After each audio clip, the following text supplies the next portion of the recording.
पहला क्वेश्चन जो बहुत ज़्यादा लोगों ने पूछा है कि जैसे किसी स्टूडेंट का नॉन मैथ बैकग्राउंड है और उसका मैथ बहुत ज़्यादा वीक होता है, तो सबसे पहला डाउट उसका रहता है कि मेरा सिलेक्शन होगा भी या नहीं होगा। तो सबसे प्रॉब्लम ये है कि अब वो स्टार्ट कहाँ से करे? नॉन मैथ्स बैकग्राउंड और maths background I don't think इतना मैटर करता है। लोग पूछते हैं कि 3 महीने की स्ट्रैटेजी क्या है? ऐसा कुछ मूल मंत्र है, 3 महीने में क्या होता है? 3 महीने में क्या स्ट्रैटेजी रखें हम? अब 3 महीने ही बचे हैं तो पहली बात तो जो मेन टॉपिक्स हैं। और जैसे इतने सारे टेस्ट सीरीज़ है, हाँ। हर प्लेटफ़ॉर्म पे अवेलेबल है।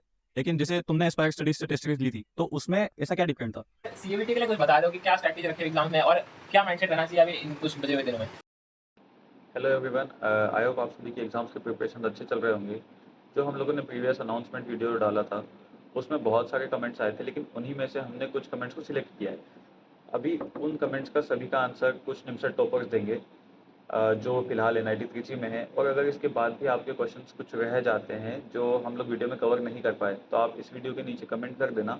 और अगर टेस्ट सीरीज़ या फिर कोई ऑनलाइन कोर्स के रिगार्डिंग आप लोगों के कुछ क्वेश्चंस हैं, तो आप मुझे व्हाट्सएप कर सकते हो। मैं अपना नंबर इस वीडियो के अंदर लगा दूँगा। Okay, let's start the video.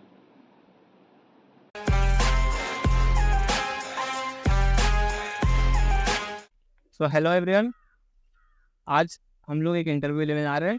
हमारे साथ आदित्य अग्रवाल है और हमारा दोस्त जुड़ चुका है हमारे साथ और आपके सारे डाउट्स आज हम लोग क्लियर करेंगे।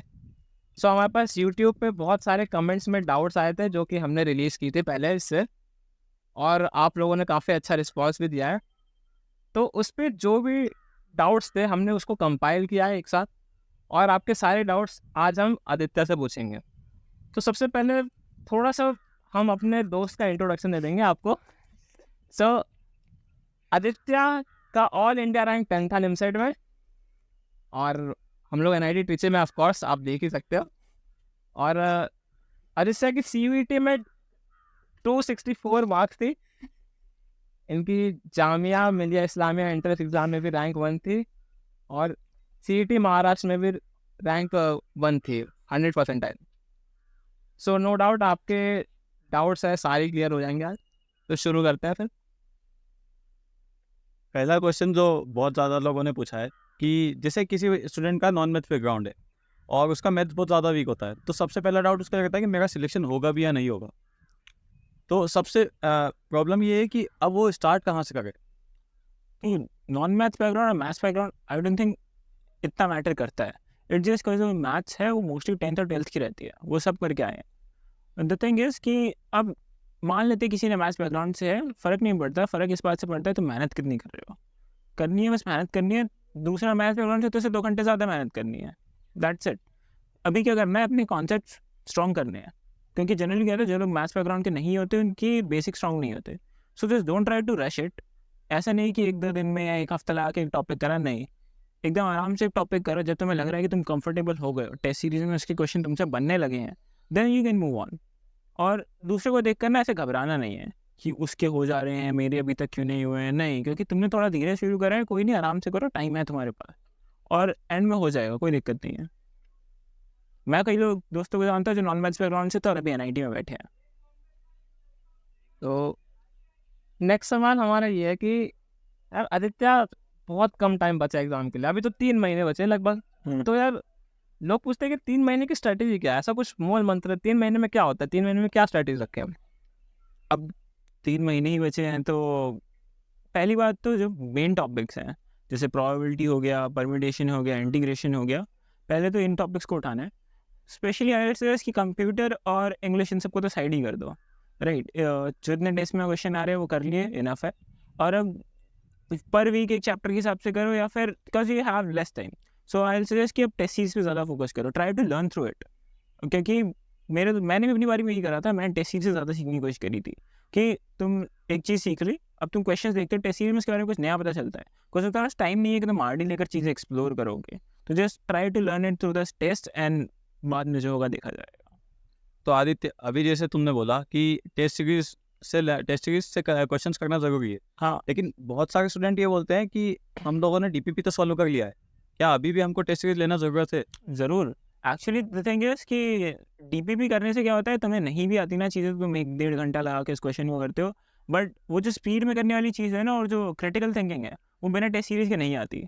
जब तुम टेस्ट देते हो तब तुम्हें लाइक नई-नई चीज़ें पता चलती है। डीपीपी में क्या होता है कि एक ही टाइप के 4 क्वेश्चन लाइन से लगे हुए हैं, एक ही टॉपिक के हैं, तो उसके लिए तुम कंफर्टेबल हो जाते हो। जब टेस्ट आता है ना, तब तुम्हें पता चलता है शिट ये भी था, कि ये चीज़ शायद छूट गई हो। यू लर्न अबाउट इट और सीखने को मिलता है टेस्ट सीरीज के थ्रू। और जैसे इतने सारे टेस्ट सीरीज है, हाँ। हर प्लेटफॉर्म पे अवेलेबल है, लेकिन जैसे तुमने एस्पायर स्टडीज से टेस्ट सीरीज ली थी, तो उसमें ऐसा क्या डिफरेंट था? सो सबसे बड़ी बात तो थी कि टेस्ट रेगुलर होना था, और मेन तो क्वांटिटी और क्वालिटी दोनों थी। राइट, द थिंग इज कि क्वेश्चंस अच्छे थे और रेगुलरली टेस्ट होते रहते थे, और हर टेस्ट में कुछ ना कुछ नया मिलता था, और एनालिसिस भी कराते थे सर हर चीज़ का। That's why I chose it. और एक रीज़न और भी था कि it was a bit cheap. So next सवाल बहुत ही बड़ा डिबेटेबल सवाल है जो कि हम करेंगे आज। तो यार आदित्य, ये बता, सीयूटी या निमसेट? सबसे बड़ा सवाल। अच्छा, तो सीयूटी या NIMCET? Pick one. NIMCET of course. It is NIMCET as NITs, बड़ी वाले एनआईटीज हैं, और लेट्स बी ऑनेस्ट, हम सारे यहाँ पे प्लेसमेंट के लिए बैठे हैं, यहाँ पे आए भी हम प्लेसमेंट के लिए ही है। राइट, सो एनआईटीज की प्लेसमेंट ऑफ कोर्स ड्यू से अच्छी है, तो NIT of course NIMCET is gonna be your top priority. Other thing is कि सारी एनआईटीज कितनी अच्छी नहीं है, तो आई सजेस्ट अगर तुम्हें लोअर एनआईटी मिल रही है तो गो फॉर ड्यू। या फिर कई लोगों को क्या होता है 3 साल की एम से नहीं करनी होती, 2 साल की एम से करनी होती है, तो उसके लिए भी ड्यू अच्छा है। और बाकी NIMCET, I suggest NIMCET, but अगर तुम्हें ड्यू भी मिल रहा है तो उसको छोड़ना मत। सीयूटी भी एक बहुत अच्छा ऑल्टरनेटिव है, और जितने ऑल्टरनेटिव ट्राई कर सकते हो वाई नॉट। सो मतलब एक और मैं क्लैरिफाई करना चाहूँगा सबको कि आदित्य ये बता दे यार, निमसेट से कौन से टॉप कॉलेज हैं 2-3, और सीयूटी से कौन से टॉप कॉलेज है जो तू अपने दिमाग में रखता है और उस बेसिस पे तू ये बातें बता रहा है? सो निमसेट में तो टॉप पे of course NIT Trichy, NIT Surathkal, NIT Allahabad, NIT Warangal, आपकी टॉप 4 एनआईटीज। और सीयूटी में मेन आपका डी आ जाता है, जेएनयू आ जाता है। मतलब जैसे सीयूटी में बात कर रहे हैं हम लोग, तो सीयूटी में ये सारे टॉप कॉलेज है, इन सबको कंसिडर कर रहे हैं हम लोग बातों में, ठीक है। सो हम लोग नीचे के कॉलेज जो है उन सब पे ज़्यादा बातें नहीं कर रहे हैं, आपका टारगेट टॉप कॉलेज पे होना चाहिए, राइट। सो यार एक फॉलोअप मेरा क्वेश्चन ये है तुमसे कि क्यों सीयूटी क्यों करे भाई, क्यों निमसेट क्यों, why CUT why NIMCET? Thing is कि जितने ऑप्शन उतने अच्छी बात है ना यार, क्योंकि अब हर किसी के अंदर डर रहता है कि मेरा टॉप में होगा कि नहीं, और CUT is not a bad option, अच्छा ऑप्शन है और बहुत अच्छा है, तो क्यों नहीं। एक्स्ट्रा सीट्स मिल रही हैं, प्लेसमेंट्स अच्छी है, और सीयूटी का मेन फ़ायदा क्या है कि 2 साल की एमसी है। कई लोगों का होता है 2 साल की चाहिए होती है, और मेन क्या है, कई लोगों को ना शहर की भी थोड़ी बात होती है कि मुझे अपने शहर में ही चाहिए। मैंने कई डीओ वालों में देखा है कि उनको दिल्ली में ही कॉलेज चाहिए, तो उनके लिए भी सीयूटी बहुत अच्छा ऑप्शन है। अब एग्ज़ाम के लास्ट 3 मंथ बाकी है निमसेट के लिए, और सबसे ज़्यादा प्रेशर बच्चों पे यही बनता है। टेस्ट सीरीज, मार्क्स नहीं आ रहे, मॉक टेस्ट में मार्क्स बढ़ते नहीं है, यहाँ पे डिमोटिवेशन आता है। अब उसको कैसे हैंडल करें, कहाँ कैसे मोटिवेट रहें अब आगे पेपर्स के लिए? देखो टेस्ट तो सबका ऊपर नीचे जाएगा, ठीक है। मेरे साथ भी पर्सनली क्या होता था, कई बार तो टेस्ट ऐसा आता था कि बस अब मैं ही जा रहा है नहीं टची, बट कई बार तो ऐसे कि यार अब तो नहीं हो रहा सिलेक्शन। तो टेस्ट ऊपर नीचे जाएंगे तुम्हारे, बट उसके लिए डिसअपॉइंट नहीं होना। एडजस्ट की हो सकता है लाइन से कई बार 2-3 टेस्ट नीचे चले जाए, और कुछ नहीं, बैठ के एनालिसिस करना है कि मैं गलत हो कहाँ ना हो, क्या टॉपिक, कुछ ज़रूरी होगा कि कोई ना कोई टॉपिक वीक छूट रहा है, या फिर कई बार होता है ना टेस्ट जो है वो काफ़ी ज़्यादा ना वन साइडेड होता है एक टॉपिक की तरफ, और वही तुम्हारा वीक होता है, इसलिए टेस्ट बुरा जा रहा है। तो वो चीज़ें ठीक करनी है, और मैं गारंटी दे रहा हूँ जब तुम धीरे धीरे काम करोगे ना, वो स्कोर अपने आप बढ़ना उठना स्टार्ट होगा, और जब वो एक लेवल पे रीच हो जाएगा ना, तब तुम्हें लगेगा कि हाँ मेरे, क्योंकि पहले मेरे को लगता था कि क्या 600-700 नंबर ला रहे हैं बच्चे, बट जब एंड में मेरे भी आने लग गए ना, तब मुझे लगा कि अच्छा हाँ मेहनत करनी थी, और टाइम के साथ हो जाता है। यार डिमोटिवेशन ना मेरे को लगता है बहुत बड़ा कारण ये कि यार जो दोस्त होते हैं ना हमारे इतने हरामी होते हैं, दोस्तों एक दोस्त का तेरे से ज़्यादा नंबर आ गया, बहुत तेरी बेइज्जती मारेगा। ये मेरे साथ भी तो हुआ है कि बहुत बार मेरा फ्रेंड सर्कल जो था 6-7 लोगों का, हाँ। मैं उन सभी के मार्क्स बहुत अच्छे 700 जा रहे हैं, 800 जा रहे हैं, मैं कुछ टेस्ट में 450-500 पे रह जाता था, और फिर वही प्रेशर लास्ट तक बनता रहा। मैं सोच रहा यार ये लोग जा रहे हैं, मैं जा ही नहीं पाऊंगा। ऐसी बात नहीं है, एडजस्ट ना कि दोस्त, पहली बात तो दोस्त बनाना, इस बात से चक्कर में नहीं छोड़ने देना, क्योंकि दोस्त के साथ तैयारी करने में ना अच्छा रहता है, इसलिए मोटिवेशन बना रहता है। जो डिमोटिवेशन की बात है वो दोस्त होते हैं कुछ टाइप के, वैसे एडजस्ट की दोस्तों करते देखते खुद का मन करता है, और उसके ज़्यादा नंबर आना है तो डिमोटिवेशन मत लो, just think of it a way कि वो कर सकता है तो मैं क्यों नहीं कर सकता, मैं भी करूँगा, और let create a competition between yourself कि ठीक है धीरे धीरे मेरे बीच में अभी इतना गैप है, मैं इस गैप को और छोटा करूँगा, ऐसे सोचो। और किसी को नहीं पता एग्जाम वाले दिन में क्या होगा। कई अच्छे लोग रह जाते हैं और जिनके कमा रहे, तो ये तो इसकी मेहनत पर बात डिपेंड करती है। अग्री यार। एक क्वेश्चन अब बहुत बड़ा अराइज होता है, बहुत सारे बच्चे पूछ रहे हैं कि यार टाइम मैनेजमेंट कैसे कर भैया, यार बहुत कुछ करने के लिए है, कैसे टाइम मैनेज होगा। LR करने के लिए मेरे पास है, मेरे पास मैथ से करने के लिए कंप्यूटर समझ नहीं रही है, टाइम मैनेजमेंट कैसे करे। अपीयरिंग वालों का तो अलग दुख है। तो कॉलेज अलग संभालना है। कॉलेज अलग ऐसा संभालना है। तो क्या करें भैया, टाइम मैनेजमेंट कैसे था, आपका कैसा था? अच्छा, मेरे टाइम पे ये था कि मैंने कंप्यूटर और इंग्लिश तो एकदम साइड ही कर रखी थी। कंप्यूटर का क्या था, सर ने क्वेश्चन बैंक प्रोवाइड करा था, क्योंकि कंप्यूटर का सिलेबस बहुत बड़ा है, तो तुम घुस के बैठ नहीं सकते, वो भी कुछ कम इतने से मार्क्स के लिए। तो बेस्ट है कि जो पेड क्वेश्चन है उनका ट्राई करो, उनको कर लिया बहुत है, इनफ है। अब मेन बात आती है LR और मैथ्स में। सो LR में क्या है ना, कई बच्चों ने क्या करा, LR पे थोड़ी ढील छोड़ दी, उन्होंने कौन ढंग से नहीं करी। इस बार उन्होंने उसका भुगतना ही पड़ा उनको। तो चीज़ें करनी है, इट जस्ट LR को ऐसा भी नहीं है कि बराबर टाइम देना है मैथ्स का। ऑब्वियसली मैथ्स की वेटेज ज़्यादा है, तो पहले अपनी मैथ्स कंफर्टेबल करो, बट साथ साथ 1 घंटा 1.5 घंटा, डेली भी नहीं, लेट से हफ्ते में 2 या 3 दिन LR को देना स्टार्ट कर दो। और LR में मैं कहूँगा थोड़े ना गवर्नमेंट एग्जाम्स के क्वेश्चन कर सकते हो, तो ट्राई करना। इट जस्ट माना कि उनका लेवल थोड़ा टफ होता है, बट वहाँ से चीज़ें खुलती हैं कि अच्छा हाँ, थिंकिंग स्किल्स आती है। और बाकी मैथ्स तुम्हारा चल ही रहा है, मैथ्स तो सब कर ही रहे होगे। अभी जैसे आपने पहले कोई टॉपिक किया है, अब बहुत दिन हो गए उस टॉपिक को हाथ ही नहीं लगाया, कोई दूसरा टॉपिक में आप उलझे हुए हो। मान लो आपने कुछ टाइम पहले वेक्टर किया था, उसको डेली प्रैक्टिस चाहिए होती है, लेकिन अब आप ट्रिग्नोमेट्री पे फोकस कर रहे हो, तो रिवीजन कैसे करोगे उसका? अच्छा, तो रिवीजन के लिए तो बेस्ट ये रहेगा। अच्छा, जो DPP की बात हो रही थी, तो DPP रिवीजन के टाइम में बहुत काम आती है। इट जस्ट कि हर चैप्टर की, अब क्या होता है कि DPP में ना एक टाइप के 4 क्वेश्चन लाइन से लग जाते हैं, बट DPP का फायदा तो वो सारे टाइप कवर कर लेती है और क्वेश्चंस कम होते हैं। तो तुम क्या कर सकते हो, DPP लगा सकते हो। या तो जब तुमने चीज़ें प्रिपेयर करी थी, तो क्या करो, RD वगैरह नहीं, जो अरिहंत वगैरह कोई नॉर्मल बुक है ना, एक टॉपिक के कम क्वेश्चन रहते हैं, उनमें कुछ क्वेश्चन मार्क करके रख लो कि अच्छा हाँ ये क्वेश्चन अच्छे थे। तो जब तुम वो करोगे ना और उन टफ क्वेश्चन को करोगे, तो उनके बेसिस पर ही मोस्टली चीज़ हो जाती है। और रिवीजन में ट्राई करना बेसिक्स पे थोड़ा ज़्यादा फोकस रखो, बिकॉज मेन क्या होता है ना, बेसिक्स से मजबूत करने होते हैं, मुश्किल क्वेश्चन तो एट द स्पॉट दिमाग लगा कर ही बनता है। तो यार अभी ये सब बातें तो हो गई, अब थोड़ा सा बात करते हैं यार कि जो अपीयरिंग बच्चे हैं है ना, उनको बहुत दिक्कत आती है यार। तो क्या आता है कि एंड में मतलब कॉलेज चल ही रहा है उनका, साथ में यार कुछ लोग कोचिंग भी कर रहे हैं, कुछ लोग सेल्फ स्टडी कर रहे हैं, कैसे मैनेज होगा, कैसे रहता है? और जैसे कि तूने बताया तो DU से, राइट? सो DU में क्या एनवायरनमेंट रहता है, और निमसेट के दौरान हमेशा एग्जाम्स पढ़ जाते हैं, फाइनल एग्जाम पढ़ रहे हैं किसी के, कैसे मैनेज करेंगे बच्चे यार, कैसे होगा? अच्छा, तो ये तो अपीयरिंग वाले का काम रहता है, ये तो मैंने भी देखा है।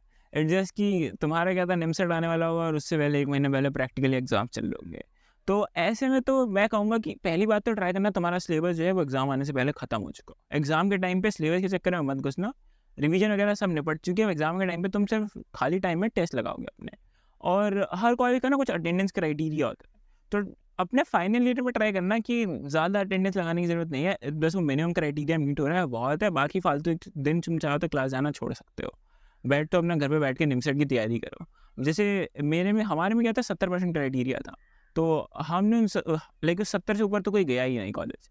तो बस, और एंड के मोमेंट पे ट्राई करना छुट्टी मारो, और घर पे अगर वीकडेज है तो ज़्यादा नहीं, 2 घंटे 3 घंटे दिन के निकाल लिए, वीकेंड से ज़्यादा स्ट्रेच करना, और वीकडेज पे सिंपली मैथ पे फोकस रखना। LR वगैरह हो सकता है वीकेंड्स पे कर ली, या फिर फ्राइडे को कर ली, फ्राइडे तुम्हारा ऑब्वियसली वीकेंड ही आ जाता है एक तरीके से, उस तरीके से बस। और जैसे अभी 15 दिन बाद CUET आने वाला है और निमसेट में बहुत ज़्यादा टाइम है, तो जब अपने टाइम पे भी जब CUET पहले आया था, तो CUET के लिए अलग से कुछ प्रिपेयर किया था, फिर जो निमसेट की चला था वही कंटिन्यू किया? अच्छा, तो CUET के टाइम पे ना, जो CUET का पैटर्न थोड़ा सा अलग होता है। तो क्या होता है ना, जब तुम वहाँ बैठते हो और जब नंबर ऑफ क्वेश्चंस का थोड़ा फ़र्क पड़ता है और हल्का सा पैटर्न अलग हुआ, तो आई वुड से एकदम ब्लाइंडली मत जाना। ऐसे पुराने पेपर उठा लो और उनको बैठ के करना। तो sorry for the change of place guys, तो हम लोग आ गए हॉस्टल रूम में हमारे, और हॉस्टल रूम में हम कंटिन्यू करेंगे आदित्य के साथ सारे क्वेश्चंस। तो यार अब एक बार फाइनली कुछ CUET के लिए जो एस्पिरेंट्स CUET के लिए टारगेट कर रहे हैं, अभी बहुत डरे हुए हैं, ठीक है? तो यार CUET के लिए कुछ बता दो कि क्या स्ट्रैटेजी रखे एग्जाम में, और क्या माइंडसेट रहना चाहिए अभी इन कुछ बचे हुए दिनों में।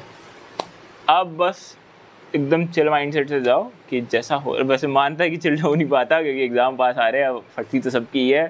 तो बस ये है कि अब ना इतना है कि बस पेपर के पैटर्न से अपने आप को व्यक्तिगत सा कर लो, राइट, कि तुम्हें पता होना चाहिए कि पेपर का पैटर्न है कैसा। ये नहीं कि वहाँ तुम सडनली बैठो और ऐसे, क्योंकि निमसेट के पैटर्न थोड़ा अलग होता है।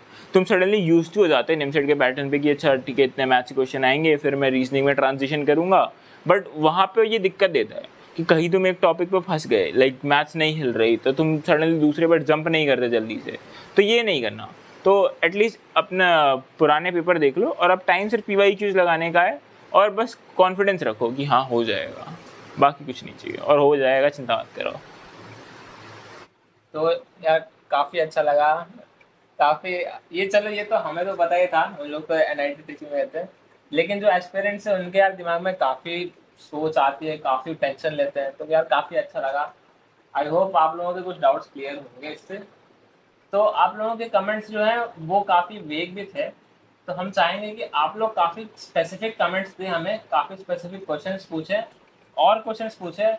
हमारे पास बहुत सारे रैंकर्स अभी बचे हैं यहाँ पर, हम काफ़ी इंटरव्यूज निकालने वाले हैं, तो हम चाहते हैं यार कि आप कमेंट सेक्शन भर दो, जितने क्वेश्चन आपके स्पेसिफिकली पूछो आप, ठीक है, स्पेसिफिकली पूछो। सेल्फ प्रिपरेशन वाले भी हमारे पास बंदे हैं, काफ़ी इंटरव्यूज आने वाले हैं आपके लिए, आप स्पेसिफिकली सवाल पूछो, सारे डाउट्स क्लियर होंगे आपके। और एक बार और आदित्य भाई को बहुत बहुत धन्यवाद, काफ़ी कुछ सीखने को मिला है सबको। Thank you.